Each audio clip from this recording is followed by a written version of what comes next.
Eastern Outdoor Expeditions is brought to you by Ultra Pro Cams, the Action Cam, East Coast Equipment, home of the John Deere, Fisher Labs.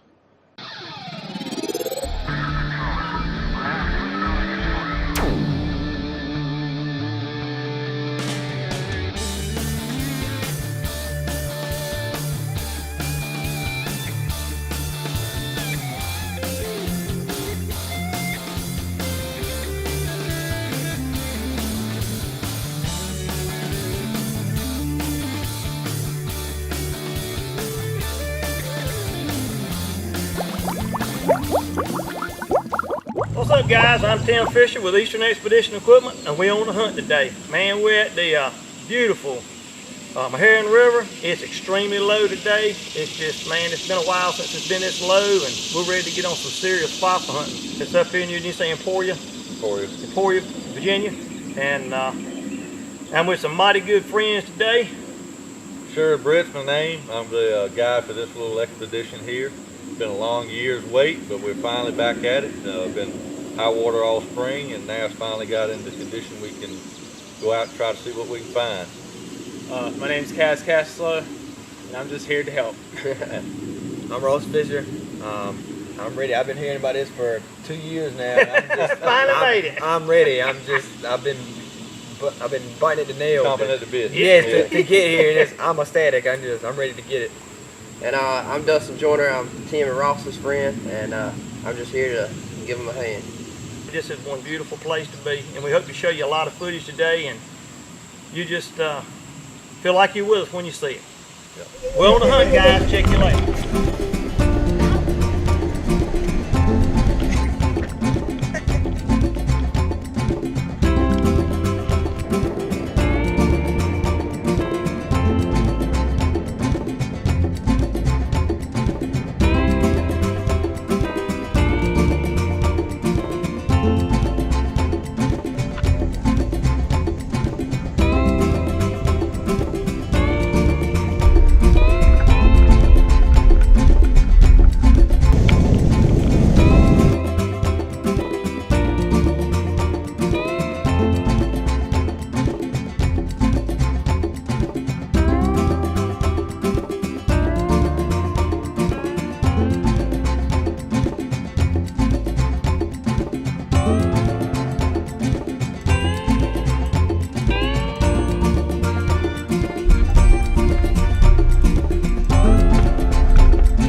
Up here, all these are vertebra. As you can see, that's some really, they were big, there's all whale vertebra.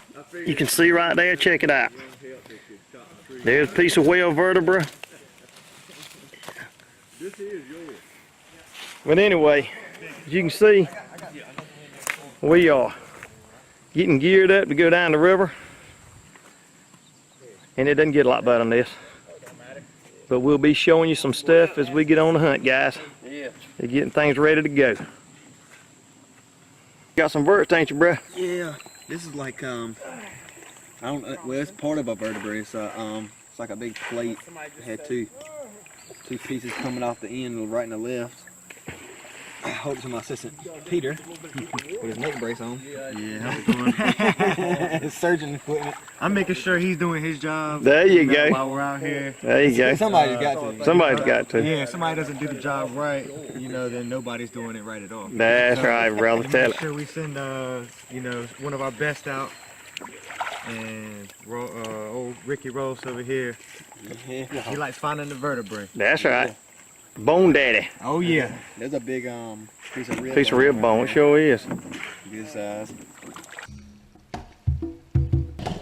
Man, the Meharron River is 92 miles long. It weaves in and out of North Carolina and Virginia.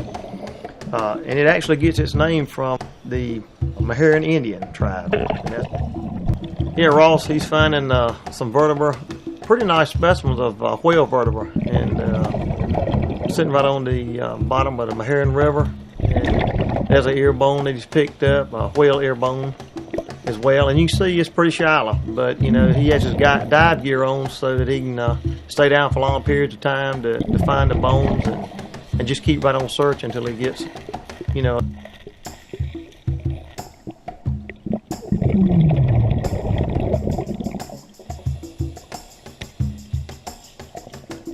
All right, Cass, man, that is Beautiful too. That is beautiful. Wow, man. I mean, that's just unbelievable. Got the Mantle and everything. Man, Chips. pretty color. Pretty color. it's beautiful. Man, it's beautiful. Doesn't get any better than that, brother. And it's starting to get that little bit of a tint that you only find here in the Maharan. Yep. Nice well rib bones right there. Really nice. There's a pretty wide bone, and you can see the curvature of the other bone. It's kind of interesting. You can see it's hollow in the middle. That's you know, where it's just fossilized over a long period of time, and the other one's almost wide like a piece of plank wood. And there's another real nice whale vertebrae he's picked up, and another rib bone. And as you can see, man, the boat's getting full. We have got a load of whale bones on that boat. We keep that up, we'll be able to build a whole whale.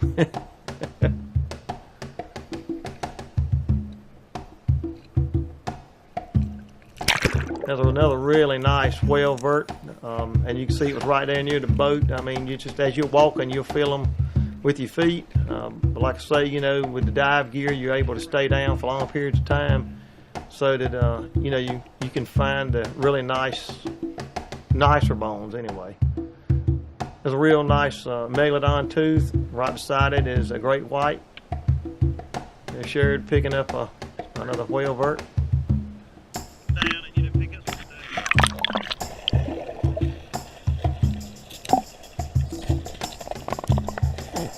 There's another real nice whale vertebra right there.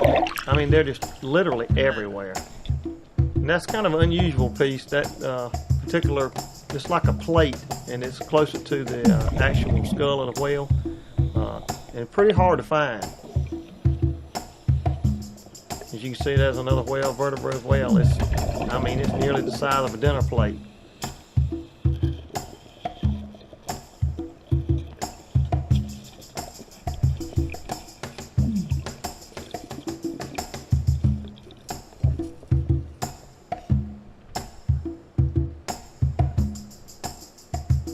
First dig.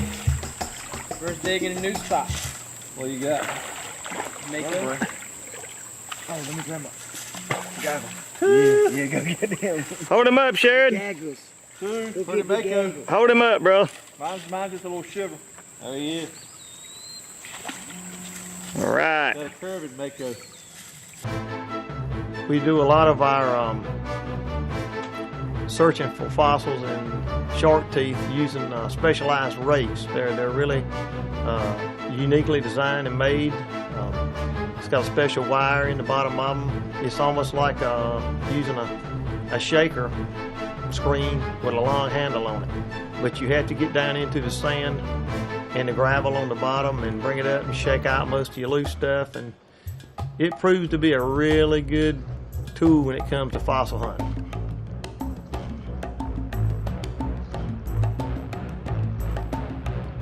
It doesn't take long and you'll quickly see a shark tooth. There's a great white, which is a pretty rare shark tooth.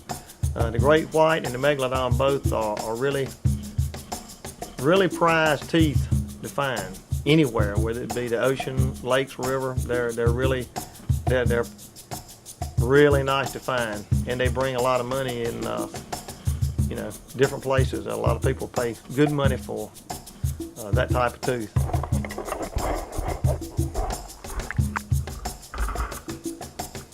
And some of the bones that you see, like I say, they're as wide as a piece of plank wood.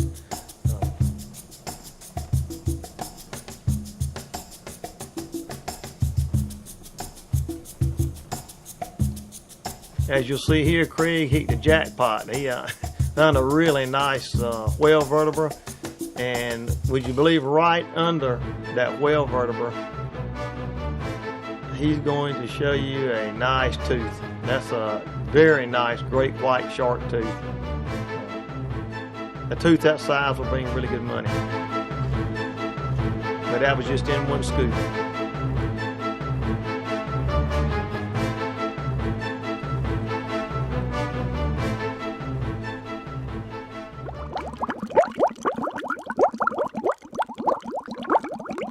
Eastern Outdoor Expeditions is brought to you by Ultra Pro Cams, the Action Cam. East Coast Equipment, home of the John Deere. Fisher Labs.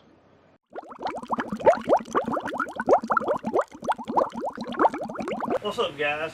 Well, we just come back from the Maharian hunt trip, fossil trip, and I think it turned out really good. We found a lot of stuff today. Storm was coming up, so we had to leave a little earlier than we probably normally would, but had a great day. The water was low. It was fantastic. You can see here several, these are whale vertebrae. You can see how big they are, like the backbone out of a whale. Several of these really good specimens.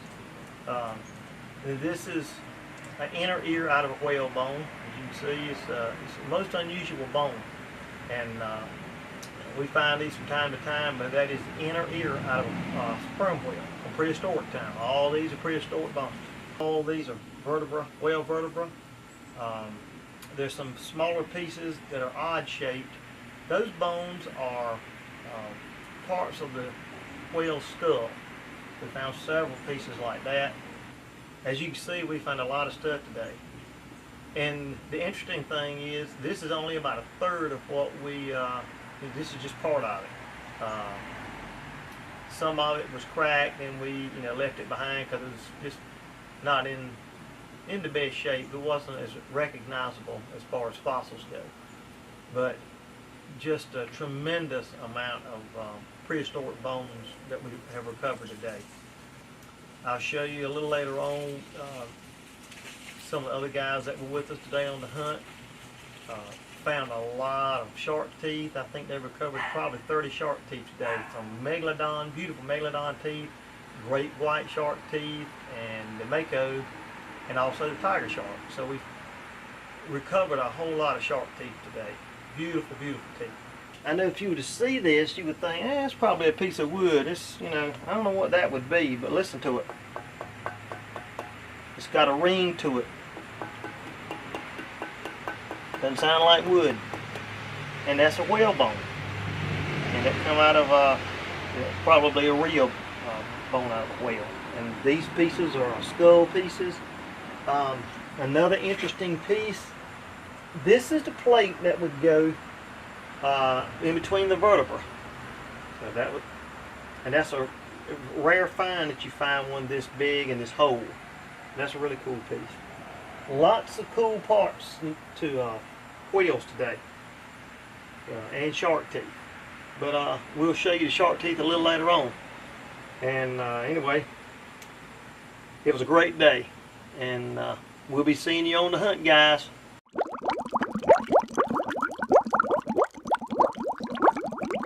Eastern Outdoor Expeditions is brought to you by Ultra Pro Cams, the Action Cam. East Coast Equipment, home of the John Deere. Fisher Labs.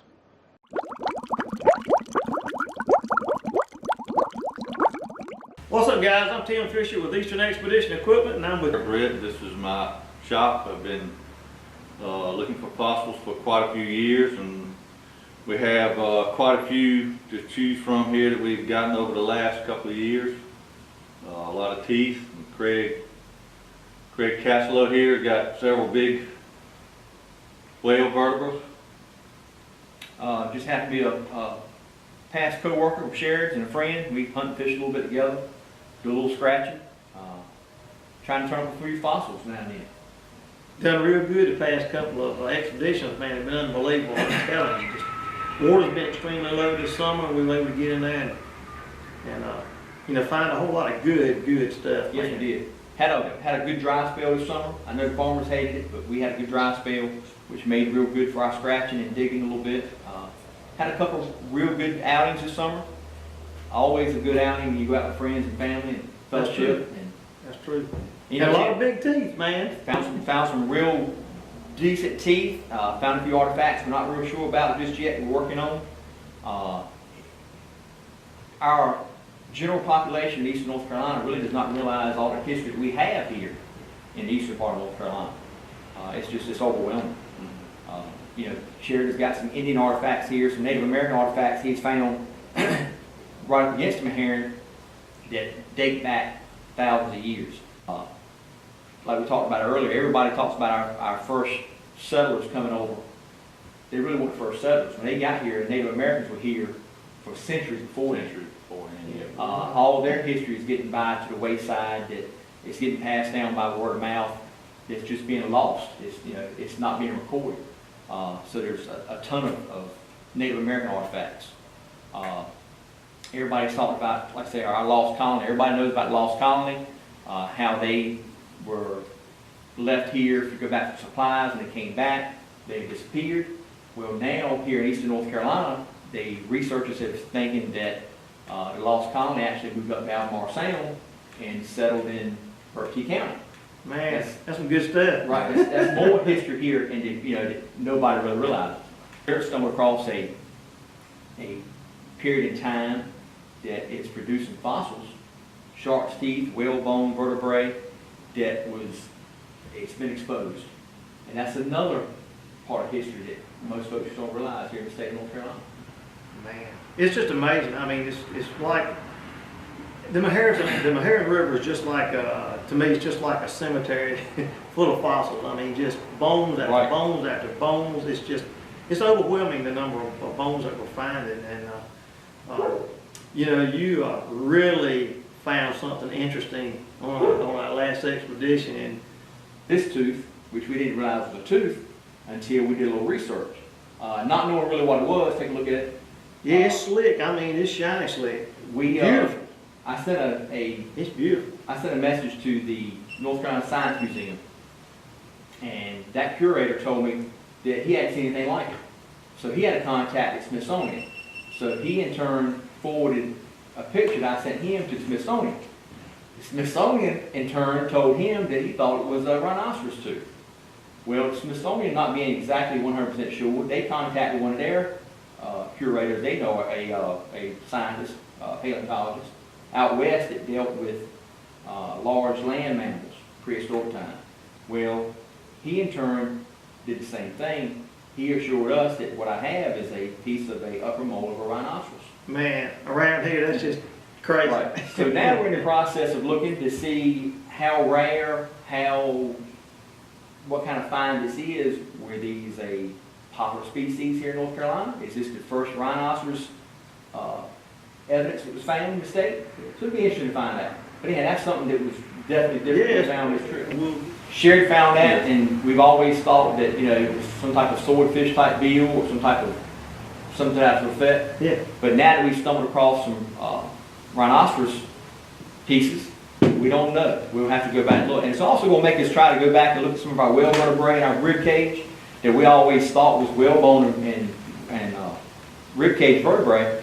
That it may be something else. It may be ice age, it could be other species we really don't know about. That'll be interesting. It'll be a good wintertime project of research and find out exactly what all these bones really are. That's right. The state museums have really been good to us. They've been extremely helpful. Yeah. Folks do not realize the amount of knowledge and help that our state museums have got. They are probably one of our less utilized resources here in the state. Yeah. And they've always been really good about, anytime, I know I've taken some bones up there in the past that I wasn't sure about. Just like that, they're just highly skilled, and they're really good about helping you out. And it's just really been a good resource, as you say, for finding out the exact, the name and exactly the period of time, era of time that it came from. Just really pinpoint things. And the amount of knowledge there. The curator that I talked to, immediately, once I shot him an email, and he responded to me and said, "Hey, what do you got? Send him a picture," and it snowballed from there. You think that this little tooth that I have found right here in the Meharry, they have looked at it at Smithsonian, and now they were interested. So it'll be an interesting journey to see where it came from. It will be, and it's amazing to think that it could very well be the only tooth that has surfaced so far. First one in North Carolina. A rhino. But just so many interesting things to see, and we're going to stay with it, guys, and we'll see you on the hunt later.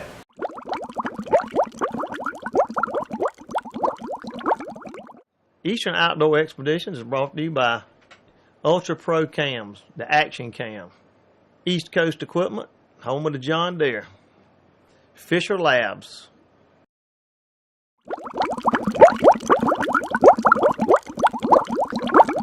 Okay, guys, we just recently got off the hunt from the Meherrin River expedition, and we kind of got our stuff cleaned up. Well, most of the artifacts that we got off our last expedition, we wanted to show you what it looked like cleaned up and just tell you a little bit about them. As you can see right here, there's a whole assortment of shark teeth, all prehistoric. Megalodon, we've got great whites, we've got tiger shark, we've got mako, we've got all these are inner ear out of whales that we have found. There's some really big ones there, and it's just hard to believe we find so many of these inner ear bones out of whales. And when you think about it, there's only two per whale, and we're finding bunches of them. That's really crazy. That's pretty rare. That you find so many. So there must have been a lot of whales that ended up in this body of water. Yeah, there's one of your whale teeth. Yeah, there's two whale teeth right there, and there's sperm whale teeth. Kind of hollowed out on the inside. Yep. Man. That's some good sized megs too you got there. Yeah, good size. It's pretty rare to find them in that good a shape, Yeah. That's the one where they got the name where they call them snaggletooth. Yeah. You'll see we also find these big scallop shells, really nice scallop shells, all different sizes. That's not the biggest. We found some as big as a plate, really. I mean, really big scallop shells. That's a really in-depth vert right there. Yep. It had the little wings come off the side where it connect to the ribs. Yeah. It's very rare to find that in as good a shape as it is. That one came off on the Yeah. Yeah. That's what would have done right there. Stuff going around. Exactly how that would have. And we've got some footage of you diving, pulling up that one, and you pouring the water out. Yeah. You were Yes, playing hollow all the way through. Yeah, and you dip water in and pour right back out. Yep. So we got some footage. That's of a that. big one. That's rare to find one that big too, and that in that good a shape as well. Very rare. Definitely a real bone. Yeah. It would have been one of the red bones, and that would have been as well. Yeah, and it's all it looks like a piece of petrified. wood. Yeah. So it's fossilized out. You could build a house with some stuff like that. Or beat somebody with it. Yeah. But it's when you see it in the water, if you didn't know what it was, you'd think it's a piece of wood. I mean, it looks like a plank of wood or something, but it's fossilized bone. It is. All these out of a whale that what we're getting our information from out of the museum. These are whale artifacts. As you can see, big vertebra here. Lots of them. We have found out a lot of these. You can get an idea how big they are. Some of them are big as dinner plates. There's another That one's really. in really good condition. I've actually never found one as good. That's the best find of a vert actually Yep. I've ever found. It's a special bird. It had to be one of the ones right behind like the neck bone, or right behind where the skull Close to would the start. skull. Right. Nice. And heavy. And the thing about it is, when we're finding these things, just like these bones, they're, nobody's ever had their hands on them since we found them, And it's just amazing that, and they're completely saturated with water. So these bones may weigh 25 or 30 pounds a piece. Very heavy because they're saturated in water until they dry out. They're like really heavy, and a lot of them will have mud still caked on them because they're partially, stuck in the mud as well. And something to just give you a little information about. This is a little chart, and what it's showing how you distinguish your shark teeth when you find them, in creeks and streams or wherever you're finding them at. The great white shark tooth, as you can see right there, it's the middle one. It's sort of a flat tooth, but the way you tell the difference in it, it's got a serrated edge on it. It's like a saw. And there you go. And you can see the serrated edge on it. See all right there. Right there. Looks like a saw. Mm-hmm. Yep. And if it's a mako, which is this one, It's the same size, the same shape. Yes, just no serrated. yes, right, it's smooth. It has a real smooth Almost like a knife actually. edge. Yeah, Yeah, it's got a real smooth edge on there. And you can see that the roots on the on the Mako and the Great White are very similar. There's very little, just maybe a little bit more dip in the Great White, but not a lot. Now when you go to the Megalodon, it's a thicker tooth, a whole lot thicker. Right. And it's serrated edged as well, like the Great White. It's got a serrated edge, and you can see the root on it is more rainbow. It's got more of a bend in it. So you can tell the difference. So the difference in that. And that's how you distinguish a lot of these teeth is, like I say, by, you know, does it have a serrated edge on it? If it does have a serrated edge, if it's a real thin tooth and the root is real flat, then you know it's a Great White. If you find one that looks just like that with a smooth edge on it, then it's going to be a Mako. Now if you find a thick tooth with more of an arch to the root, and it's got a serrated edge or a saw edge on it, then the chances are that's a Megalodon. More than likely so it would be a Megalodon too. So, you know, when you're out in the wild looking, if you ever had that opportunity, it'll kind of give you an idea of what you would find, what you'd be looking for if you find a tooth, so you could distinguish what it is. But anyway, like I say, this was just a short run that we did in the Maharan. A vast variety of fossils. Right. So many whale bones, we didn't have no way at the table room to show you, but Yeah, we literally filled up a raft. yeah, we filled up, and you'll see it in the video. But I think we found somewhere close to 70 whale vertebrae alone, just 70 of these, and then I can't tell you how many rib bones, and then Tons. you know, Shark's quite a few teeth, ear bones. ear bones. We found a lot of ear bones. Yeah, that's a really good. That's a really good one. I mean, there's no doubt that that's an ear bone. I mean, once you think about it, man, it kind of looks like a ear. I think you were telling me, Tim, there's That's- actually 3 parts of the ear bone. Right. And that's another part that connects on to the ear bone. That's another part. And the thing about it is, once you see all these artifacts, just like that bone, and you see these ear bones, inner ear bones, once you ever see it, put your hands on it, get an idea of what it looks like, instantly when you see one from then on out, you know exactly what it is. I mean, it's just common nature. You learn quick. Pick up on it quick, right? And you know, this coral, this is a small piece of coral that we found a lot of coral out there as well. So just a lot of cool artifacts, man. I mean, we had a really good expedition, I think. It'd be good. And we're planning several more trips, as you'll see in some later shows. We hope to give you a lot more footage on the Maharan, and we're going to do some on the Tar River. We've already been shooting there as well. We've got a lot of exciting stuff coming up. Yeah. So I'm stoked about it. yeah, and we find the same stuff in the Tar River, which is going right through our county here. So same type of artifacts. So we'll be showing you footage of that as well. We'll see you guys on the hunt, guys. Later.